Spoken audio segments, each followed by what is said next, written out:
Hello everyone, Nate the Great Reviews is back with another tier ranking, and this time it's all the Spider-Man movies. So, let's start off with Amazing Spider-Man 2. I might get a lot of hate for this, I don't really give a fuck you guys. I am putting this up on awesome, man.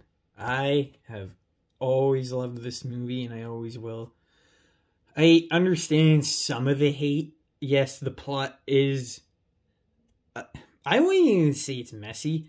It's actually pretty consistent, and everyone's motivations are pretty clear. I don't know why people bash this movie so much the way they do, but I think Andrew Garfield knocks it out of the park as Spider-Man and Peter Parker. Aunt May kills it. Gwen kills it. I actually really like this version of Green Goblin, and I liked Electro. I like the way they made him. I don't know. I really cried. I really teared up the first time I saw Gwen die. I don't know. Even watching this movie on a second viewing, third viewing, fourth viewing, fifth viewing, sixth viewing, still love it like the first time I watched it. Special effects are amazing. The swing with Peter Parker's Spider-Man is amazing. And that's why it's called The Amazing Spider-Man, everyone.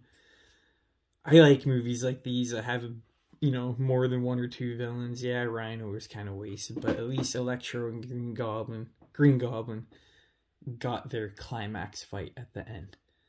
Unlike Spider-Man 3, I thought the ending of this was, the third act of this was better than the Spider-Man 3. So, Amazing Spider-Man 2 deserves an awesome rank. I just love that movie. Never understand why people hate it so much. The Amazing Spider-Man. I'm gonna put this... I'm gonna go with good. I'm not gonna go great just yet. I really do like this movie.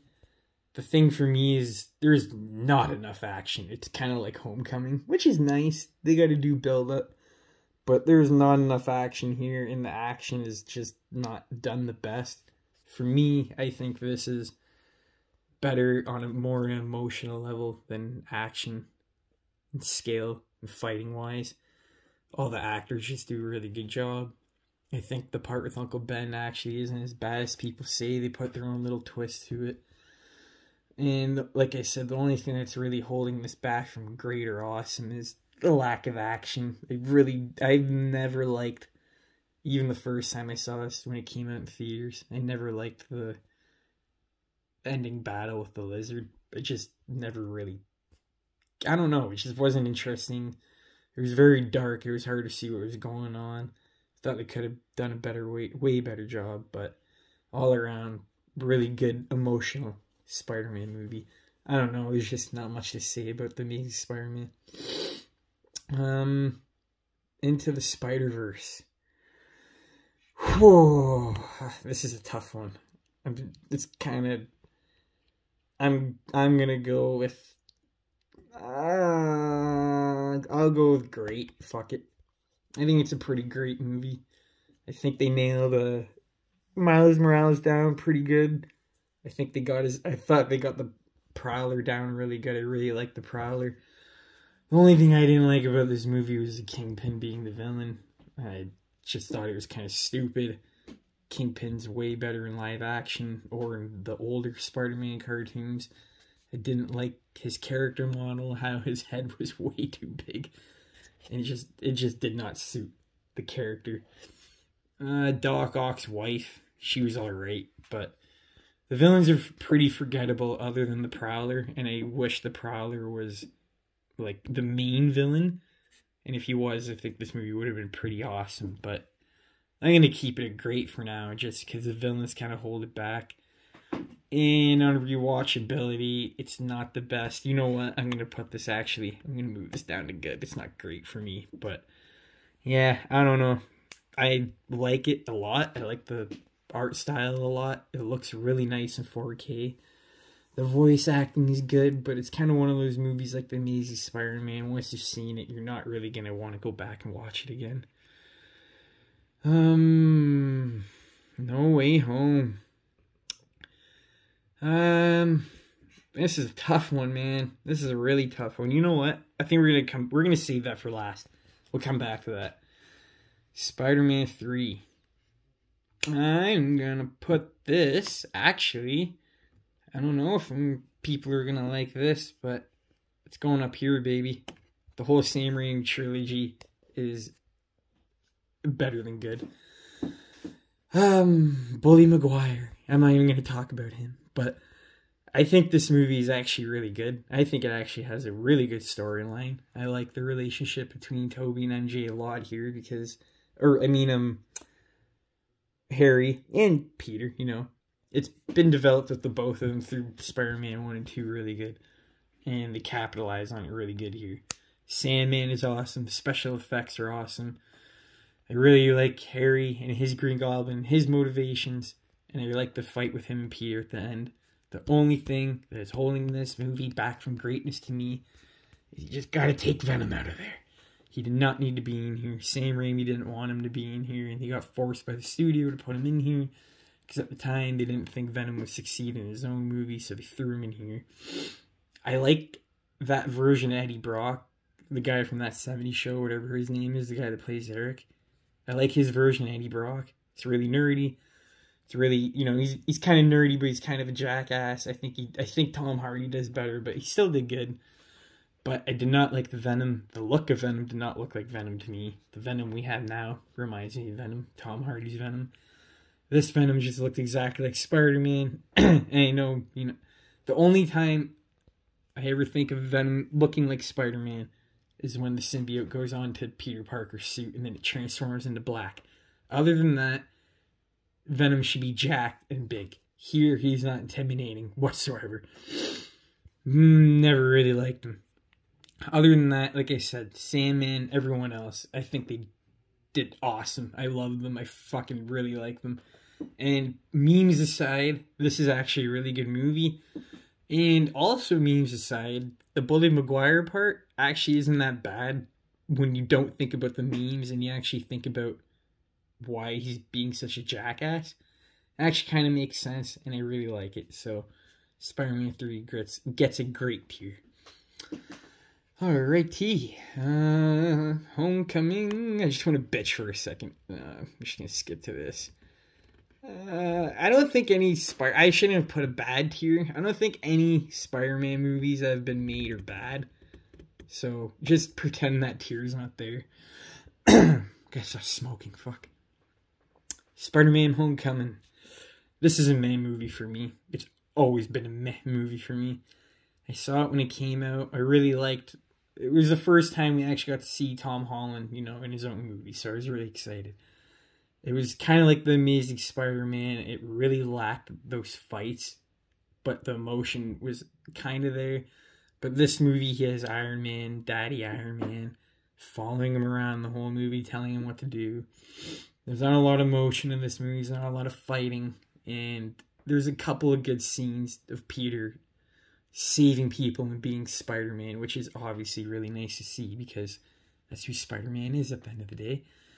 But this movie just suffers from, you know, predictability after watching it the first time. The only good, like, intense moment in this movie is when Vulture and Peter are in the same car together having that little conversation.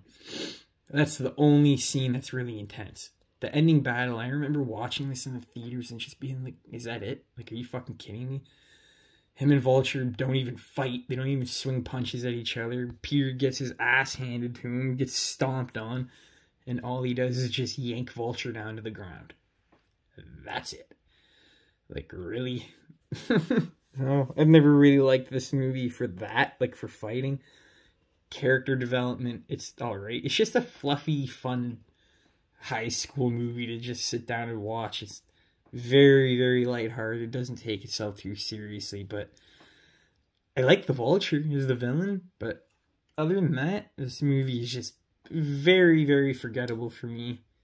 Oh, probably at the bottom of the list. Spider-Man 1. Oh, oops. Oh, where are we going, guys? Where are we going? Spider-Man 1 is going up here. Awesome tier. I love this movie.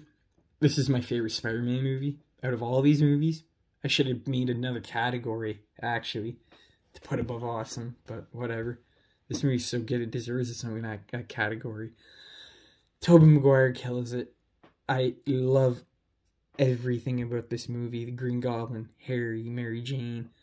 I love just the set pieces of him climbing up the wall, or the little details like the splinters coming out of his fingers forming the webs. Like, oh man, it's so nasty. Shooting him, seeing Tobey Maguire shoot webs out of his wrist is just one of the most satisfying things, because Andrew Garfield had to make his own web shooters. He doesn't actually have them in, in his body. And Tom Holland had like an AI suit, which was like really annoying, and that's another reason why I didn't like Homecoming that much. But here you just get that original Spider-Man suit. Original, just an original Green Goblin villain. They're so good going back and forth. They have a lot of scenes of them just going, just talking, going back at each other. My favorite scene probably in this whole movie is when Green Goblin and Peter fight in the apartment and the whole apartment's on fire. And then like the ending scene when, Peter kills Green Goblin. It's iconic as shit. It's just such a good movie. This is how Spider-Man should be done. The music, like the score, the final swing, everything is just original, basic, in such a good way. There's nothing else I can say. It's just such a good start to one of the best superheroes ever. Spider-Man 222. This is also gonna go up here. Most of the same Raimi movies, other than 3, deserve an awesome tier. 3's great, I think, just not awesome. But I really, really like Spider-Man 2. I love that horror sequence of Doc Ock. I love Doc Ock in this movie. I love how they just humanize him. It's not him that's the maniac. It's the fucking chip that he put in the back of his neck. And they really make you care for him. The action scenes are just fucking even better than the first one. The only reason I like the first one better is because I like Green Goblin a bit more than Doc Ock, because he's a bit more scary. But Alfred Molina just kills it here. I love watching this movie, man. All of them, all the Sam Raimi ones, I just love watching all the time. The train sequence, obviously, iconic as fuck. And the ending fight with them is just amazing. Kirsten Dunst, the girl that plays Mary Jane, her acting when she finds out that Peter Parker's Spider-Man, her reaction is just priceless. She just sells it so good. It's just such a classic movie, guys. You cannot hate on it. Far From Home. This is gonna go...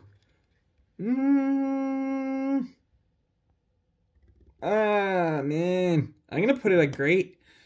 You know why? Because this had an original storyline, kind of unlike No Way Home. Don't get me wrong, we'll get to that in a second. I really like Far From Home, actually. I really like it. I really don't mind the battle with the elementals. Like, there's 3, like, magic monsters that Spider-Man has to fight right at the beginning of the movie. And then it gets into Mysterio. Mysterio gives him a really good reason to why to trust him. And it just goes from there. Probably one of the best CGI action sequences you'll ever see going on. It was amazing. If you haven't seen it, go watch it right now. Or just look it up on YouTube. It's a quick little action sequence, but it literally makes the whole movie, man. It's so good. No other Spider-Man has done it before, and it's like something you would see in a video game. And it's just all done by Mysterio's illusions. It's insane. I love it. I love the banter between Jake Gyllenhaal and Spider-Man. Jake Gyllenhaal did a really good job as Mysterio, I think. The only thing that this movie suffers from is a bit of emotional stakes, because this is taking place right after Endgame, and Peter's all over about, Iron Man's dead, but, there's not enough time for us to sit with him and care. A lot of the scenes just go on for like 30 seconds, and then he moves on, and he kind of seems like he's over it, and then later on in the movie it comes back to him. I don't know, it's kind of all over the place. But actually, the drone fight at the end, people did not like. They didn't like Peter fighting a bunch of drones. But I think they did it in a way that was really cool. It kind of felt like you were flying Spider-Man, taking out each drones. I really liked it. And I will not forget the ending of Mysterio framing Peter Parker, making it look like he killed him, leading to No Way Home. I absolutely loved that ending. And I was like, oh my god, what's the next Spider-Man going to be like? Moving on to No Way Home. Last one, guys. I'm putting this... this is so hard. This is so hard. I'm stuck between good and great. I'm going to go with great for now because my mind hasn't changed. But the only thing that is holding this movie back from being awesome to me is an original storyline. It's just Peter fucking everything up and then bringing everyone in, I guess. I don't know. Just the way that the plot was done, I really did not like the story of this movie. I thought they could have handled it way better instead of him and Doctor Strange just screwing everything up. But Tobey Maguire, Andrew Garfield, they all get their due here. They get their final shot to be Spider-Man. We all got what we wanted. We all got the Spider-Man pointing at each other, and we got everyone just sitting there having a heart-to-heart for a couple of minutes. Longer than expected. I wish it went on longer. I loved it. I fucking loved it. And they're all just talking about how they lost someone. And, you know, everyone can relate to that, but the acting here is just so good. This movie, like I said, the only thing holding it back from awesomeness, pure awesomeness, is the fan service. Don't get me wrong. Seeing everyone come back is amazing. I fucking love it. But if that's really all the movie's made up out of, there's really nothing original here. And it kind of ruins the Tobey Maguire trilogy. Though one of the reasons I love that trilogy so much was its own thing, and it didn't have to worry about connecting to other movies. But now, going back and watching them, it's like, fuck, kind of now they're connected. But I don't know. Take it how you want it. The fight with Green Goblin at the end was amazing. I loved the fight, all of them, you know, swinging together, all three Spider-Man. Tom Holland just whooping Green Goblin's ass like 90. I fucking love it. And Tom Holland's best performance is definitely given here, especially when Aunt May dies. He definitely gets to show his acting chops. It's not Tom Holland's fault that this Spider-Man isn't the best. It's the people that are writing it. It's not his fault. He's a good actor. He just needs to... They just need to give him better scripts, I think. He's not a terrible Spider-Man. He's my least favorite, but he's not terrible. So, that is my ranking. I don't know. No Way Home's a really tough one for me because I think if they went with a better storyline instead of Peter fucking up the multiverse, I think it could have been a lot more emotional and just better all over. But you know what? It was good because we got what we wanted. We got Doc Ock. We got Green Goblin back. It would have been better if they didn't show it in the fucking trailer. But, hey man, that's Marvel for you.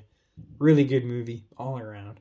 If you want to see my review of that, I got a review of No Way Home out. So, I'm not going to talk about it much longer. Yeah, Friday, Batman. And tomorrow, I'm going to do my Batman vs. Superman review. And then Wednesday is going to be Snowfall and my Fast and Furious ranking of all the Fast and Furious movies. And then on Thursday is going to be Justice League. And then, like I said, Friday, the Batman.